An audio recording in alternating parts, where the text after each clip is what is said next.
Dark, cold, and eerie. Those are the only words I can come up with to describe the house in which I had lived with my family for the majority of my life. Mostly dark, blistering cold during the winter, and always eerie. Sometimes there would be strange noises coming from the cellar, too. It had often given me the creeps, though I would never admit that to my mother. I'd figured I was too old to let some silly noises scare me anyway. I had been trying to act like the man of the house ever since my dad left when I was 7. I had always hoped I would never turn out like my father, whom I hated with a burning passion. As far as he goes, I suppose I'd better just leave it at that.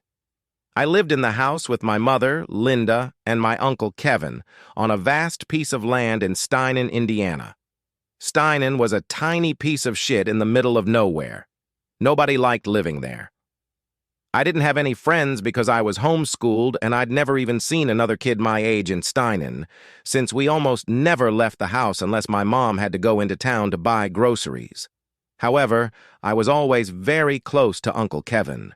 When I was little, he would tell me ghost stories right before bed, which my mother hated. "Stop it, Kev! You're going to give him nightmares," she would snap. Oh, I did get nightmares indeed, and sometimes it seemed as though the nightmares refused to end. They crept into the back of my mind like a spider crafting its web. The story he told most often was one about a monster with a contorted body and black eyes, according to the legend, as Uncle Kevin called it, even though I knew he made it up himself. The monster would come into your room if you were awake past your bedtime and hide in your closet, watching you the whole night. Of course, this was just a silly little tale that Kevin would tell me so I wouldn't stay up late. Even so, I can't tell you how many times that horrible creature has popped into my head over the years. On this particular night, I decided to go to bed early in an attempt to sleep off a pounding headache. I lied down on my icy bed and sank underneath the covers, hiding my face from whatever may have been lurking inside of my head. After setting my glasses down on the nightstand beside my bed, I reached over and flicked the light off. The darkness made me feel alive, in a very strange way, almost as though I was mesmerized by the nothingness. As I looked around the room, seeing almost nothing but the pitch-black darkness surrounding me, I felt entranced, as if something was forcing me to look. Of course, there was nothing to look at least not with the eyes. This was something you could only witness within the deepest corridors of your mind, the part of your mind that you always dread visiting and can never seem to return from. Out of nowhere, I began to hear scratches upon the window above my bed. My eyes immediately burst open, and I felt like I was unable to close them again. "What the fuck was that?" I asked myself. Nothing. Of course it was nothing. It couldn't have been anything, right? Right. Just my mind playing tricks on me in the dark. No big deal. But, in a moment of childish curiosity, I decided to peer out the window just to make sure I was hearing nothing more than a tree branch brushing up against the glass. But then it hit me like a bag of bricks. There is no tree next to my window. Still, I decided it would be better to sleep it off and think more about it in the morning. It was probably all in my head. It had to be. I found it unusually difficult to fall asleep that night, as if somebody or something was trying to keep me up. I woke up the next morning with that sound still locked in my brain.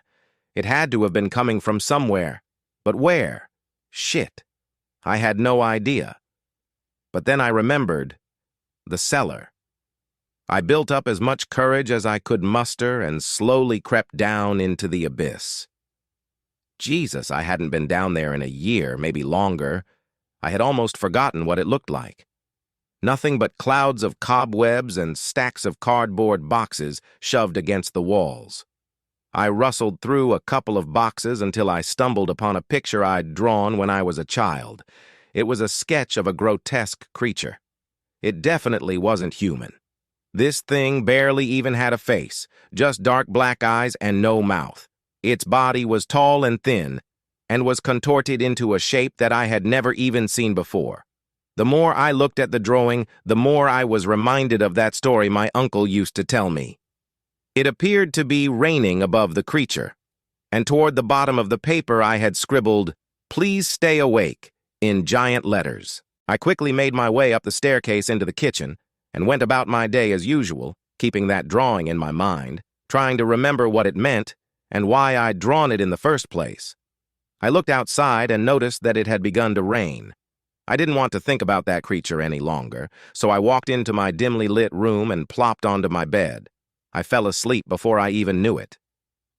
When I awoke, it was exactly 3 a.m. This night was colder and darker than usual.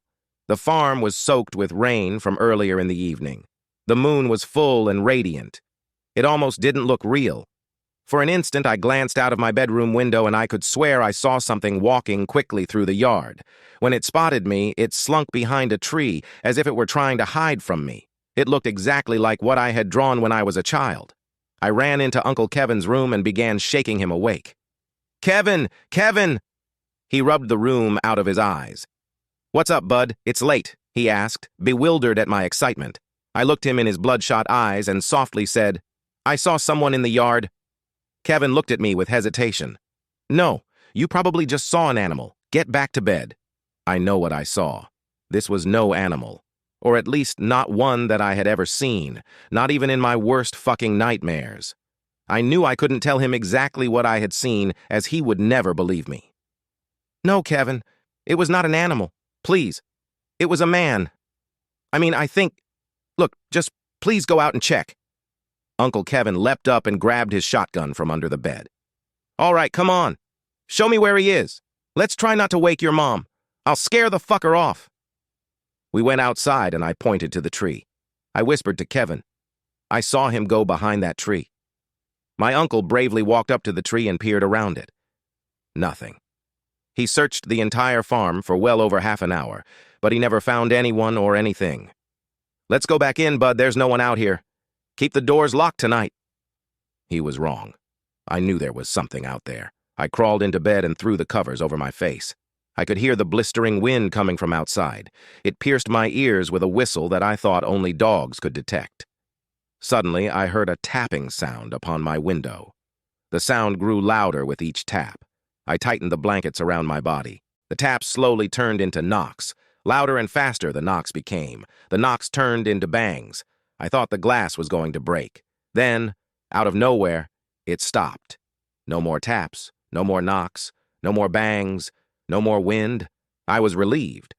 Suddenly I heard a low, chilling voice in my ear. "Please, stay awake." It couldn't be. No, it couldn't be. I ran into the hallway, ready to make my way to my mother's room, when I saw it. Whatever it was, I still don't know. It was holding Kevin's lifeless, mangled body in its arms. Carved deeply into my uncle's torso were the words, "Please stay awake." I tried to let out a scream, but only silence filled the dead air.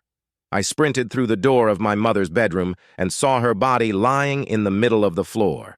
She was covered in blood and her left arm had been ripped straight out of its socket. Written next to her in her own blood were the words, "Please stay awake." I began to sob, and when I turned around, the creature was gone. I don't know where the hell it went, and I'm not sure I want to. I closed my eyes as tightly as I could and let out the loudest scream I could muster.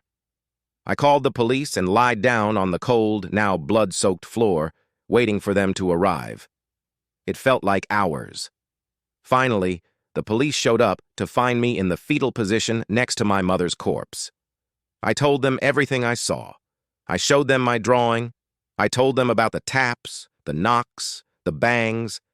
I told them what I'd seen outside.